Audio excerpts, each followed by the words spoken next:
네, 반갑습니다. AP투자연구소입니다. 4월 18일 오늘의 마감 증시 같이 한번 살펴보도록 하겠습니다. 양대 증시 모두 하락 마감하였습니다. 코스피는 0.19%, 그리고 코스닥은 0.05%, 양대 증시 모두 하락 마감하였으나 사실상 하락하였다라는 표현보다는 약보합으로 마감되었다라는 표현이 보다 어울리지 않겠나 좀 따져볼 수 있겠는데, 실상 국내 증시 보합권 중심의 변동성이 좀 지속되면서 동시에 제한적인 움직임이 보이면서 마감이 되었다 살펴볼 수 있겠습니다. 지금 증시의 흐름에 대해서 좀 따져본다면 사실상 우리가 이 스태그플레이션이라는 단어를 알고 갈 필요는 있을 것 같아요. 스태그플레이션. 그리고 두 번째는 실적 장세. 자, 두 가지에 대해서 간단하게 설명을 좀 드릴 텐데, 먼저 스태그플레이션은 경기 둔화와 인플레이션, 즉 금리 상승기가 동시에 오는 것을 뜻합니다. 인플레이션은 많이 들어보셨는데 스태그플레이션은 많이 안 들어보신 투자자분들이 있을 것 같아서 이렇게 좀 말씀을 드려요. 지금 미국 증시 같은 경우가 좀 딱 이런 수순이라고 생각이 들어요.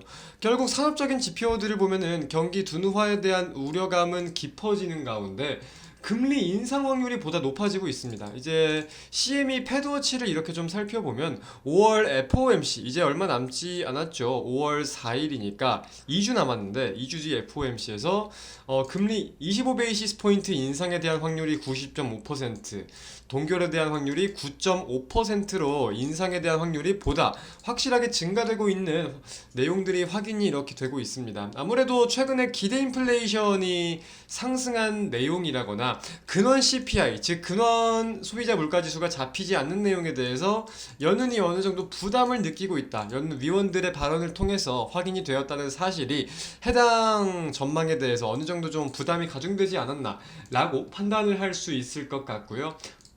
사실상 파월 의장의 발언들, 기존적인 발언들을 본다고 하더라도 5월 최종금리를 5.1% 수준을 전망했었는데 그에 대해서 현재 5.00%포인트다 보니까 한 차례 인상을 더 시사할 수 있는 부분들도 우리가 함께 생각은 해볼 수 있을 것 같습니다. 그래서 이제 우리가 좀 여겨봐야 되는 부분들이 연준의 BTFP 프로그램에 대해서도 생각해 볼 필요가 있는 거겠죠.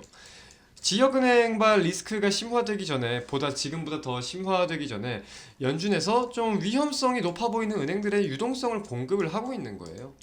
우리 코로나 때 갑자기 경기가 확 꺾이니까 중앙은행들이 막 유동성을 공급하고 돈을 풀었던 것과 같은 이치인 거죠. 그래서 그런 내용들에 대해서 증시가 올랐었고, 지금 BTFP 프로그램을 통해서 연준의 이제 미국의 대차 대조표가 증가를 하고 연준이 결국 유동성을 푼다는 내용을 가지고 증시가 오르는 것도 분명 일정 부분 기여를 하기는 하지 않을까라고도 판단을 하고 있습니다. 그리고 두 번째, 아까 실적 장세 말씀을 드렸는데 이제 이번 주 목요일 테슬라 실적 발표도 있고 뭐 조만간 넷플릭스도 그렇고 각종 빅테크 기업들의 실적 발표가 전망이 돼 있는 상황이에요. 그래서 그런 점들에 대해서 이 실적 장세, 각 기업들이나 업종별로 실적에 따른 투자 심리 변화가 어느 정도 있을지, 그리고 그게 증시의 변동성에는 어떻게 크게, 얼마나 크게 기여를 할지 여부를 우리가 확인을 해야 된다. 국내 증시 같은 경우는 여기서 추가를 해야 되는 게, 지금 2차 전지가 나쁘다는 게 아니라 2차 전지의 수급이 쏠리는 시장 왜곡 현상이 계속해서 일어나고 있잖아요. 그런 점들에 대해서 이제 뭐 2차 LG 에너지 솔루션 실적이 좀 긍정적으로 발표가 됐고, 뭐 그게 투자 심리가 좀 상향되는 부분들도 있었을 거고, 삼성전자의 실적이 굉장히 안 좋게 나왔지만 반도체 업황 기대감이 보다 유입되면서 투심이 잠깐 올라가기도 했었고, 이런 것처럼 타 업종들, 대장주들의 실적이 발표가 되면서 이 왜곡 현상, 수급 쏠림 현상이 좀 해소가 될 수 있을지 여부들도 우리가 좀 확인을 해볼 필요는 분명하게 있겠다. 이제 시장 분위기는 이런 내용들을 가지고 우리가 꾸준히 흐름들을 체크해 볼 필요가 있지 않을까라고 판단을 좀 하고 있는 상황입니다. 중국 같은 경우는 이제 경제지표가 굉장히 잘 나왔어요. 중국의 GDP가 발표가 됐는데 전년 동기 대비 시장의 예상치 대비해서도 굉장히 긍정적인 모습을 보였습니다. 기사를 한번 짧게 봐보면, 자, 중국 리오프닝 효과 톡톡 소비 반등의 1분기 GDP 4.5% 쑥이라고 나와 있습니다. 이제 1분기 GDP가 4.5% 상승하면서 시장의 전망을 상회했다는 건데, 사실 중국 같은 경우는 어느 정도 예견이 돼 있던 부분들도 사실 생각을 조금은 해볼 수 있을 것 같아요.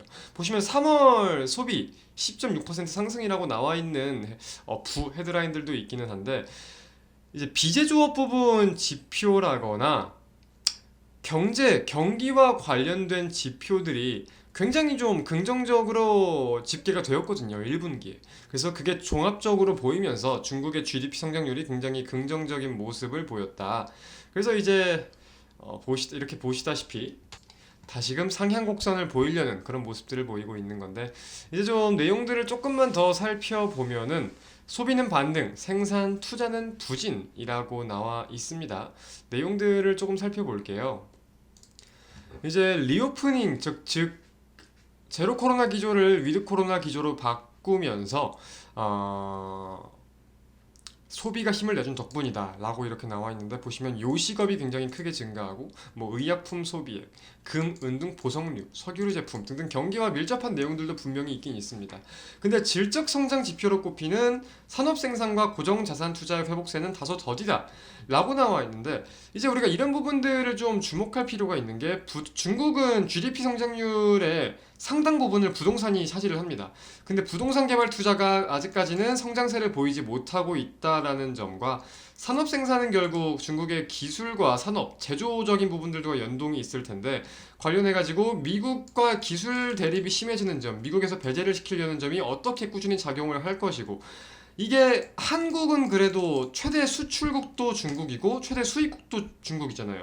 최대 교역국이 이제 중국인데, 그런 부분들이 한국엔 어떤 영향을 보일지 꾸준히 우리가 지속적으로 체크를 하면서 경기와 증시 흐름들 지켜보도록 하겠습니다. 오늘의 영상 마치도록 하겠습니다. 오늘 하루도 고생 많으셨습니다. 감사합니다.